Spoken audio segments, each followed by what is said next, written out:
પવિત્ર શ્રાવણોત્સવ મહિનો ચાલી રહ્યો છે અને શ્રાવણોત્સવ કાર્યક્રમ અંતર્ગત આજે વડનગરના નગરે ડમરૂ યાત્રામાં જોડાવાનો અવસર મળ્યો.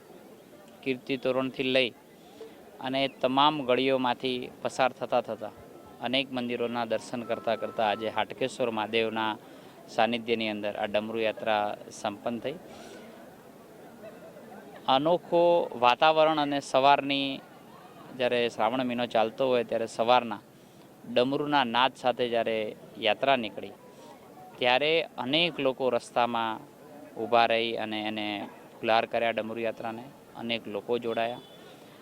નાનામાં નાના બાળકથી લઈ અને વડીલ સુધી દરેક નાગરિકો આમાં જોડાયા છે અને ડમરૂના નાદ સાથે વડનગર ગુંજી ઉઠ્યું છે.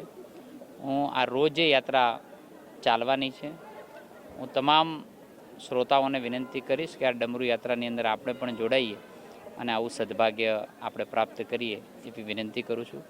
હું દેવોના દેવ મહાદેવને પ્રાર્થના કરું છું કે આવનારા સમયની અંદર અનેક એવી સિદ્ધિઓ આપણી સાંસ્કૃતિક વારસો જાળવવાની અંદર જે મદદ કરે છે અને તમામ લોકોને મહાદેવ મદદ કરે અને જગત કલ્યાણાર્થે મદદ કરે એવી પ્રાર્થના પણ કરું છું.